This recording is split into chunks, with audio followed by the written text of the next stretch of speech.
Well, we sure haven't had to wait long for spring this year. It's only mid-March, and after the warmest winter on record, the snow is long gone. I suppose we're going to get some flurries today, but I certainly remember getting like actual snow in March in my lifetime. And green things are already everywhere. I was just saying that one of our cherry trees that we planted last year has already started to blossom, and we're going to have to throw a sheet over it in the next couple of days. Snowdrops are pretty much done, and the daffodils are already blooming in the sunniest areas. Not a huge amount is out in our own yard yet, but in a couple of weeks there will be so much activity as sprouts begin to push their way up through the dirt and the mulched leaves. And the seeds that fell last year into good soil have already broken open, sending roots down for nourishment before poking their sprouts up toward the light. Flower beds might look empty of life right now, but there is so much growth already happening below the surface. All those seeds produced by last year's flowers carry the potential for life. But until they break open their protective shells, that potential remains just a possibility. Until those seeds open up and run the risk of becoming plants that might get trampled or eaten or uprooted, including by my cat, or plants that stretch toward the sun, growing as tall as they might and providing food and shelter and beauty. Until those seeds open, they remain only possibilities, wrapped up tightly in a husk. Frederick Buechner wrote that the purpose of life is for the hatching of the heart. In so many ways, our instinct is to protect ourselves and our hearts and keep ourselves from being vulnerable. But our lives remain a mere possibility if we refuse to allow our hearts to open up to each other and to what God is calling to, if our hearts remain hardened to the outside. In so many ways, we instinctively harden ourselves to the world around us, and that's normal because it means that we're trying to protect ourselves, right? We hoard resources, thinking of the economy as a zero-sum game where more for you means less for me. We are programmed to believe things that confirm what we already think is true. And so we write off any information that might change our minds, even if we're witnessing it happening right before our eyes. We are witnessing what happens when, as a society, we curl up into our respective corners and refuse to listen to each other, hardening our hearts against the humanity right in front of us, seeing each other as the people of God that we all are. We are surrounded by a world that is hurting and bearing our own burdens at the same time, too. Understandably, many of us feel anxious. Anxiety, whether it's happening on a communal or a personal level, is born out of a desire to protect ourselves.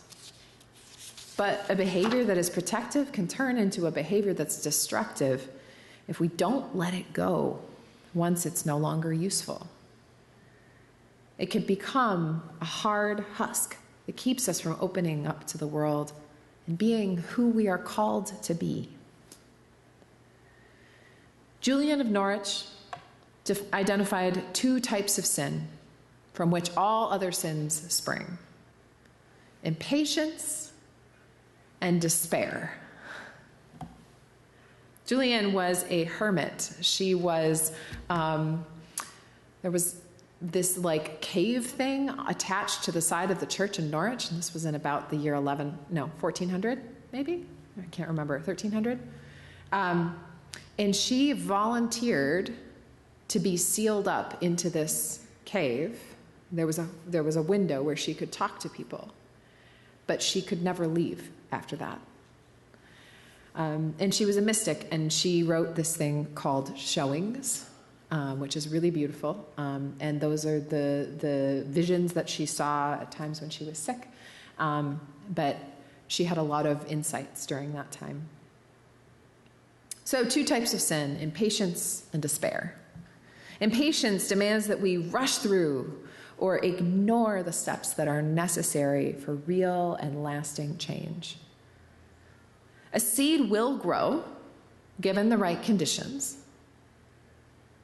but you can't make it grow faster by pulling on the sprout or by digging it up repeatedly to check on it. Despair tells us the lie that change is not possible, that it's not even worth trying.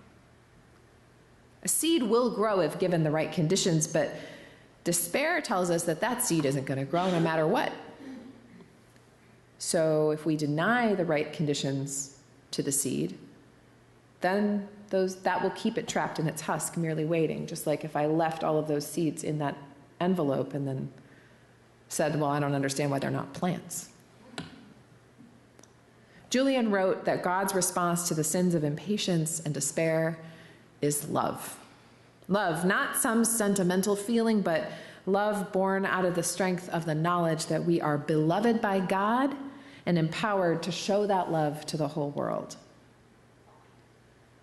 When Jesus demanded change, he demanded it out of love. He restored relationships, healed the sick, fed the hungry, and taught people how to see the face of God in each other, even when that was really not popular. You could argue that it's still not popular now.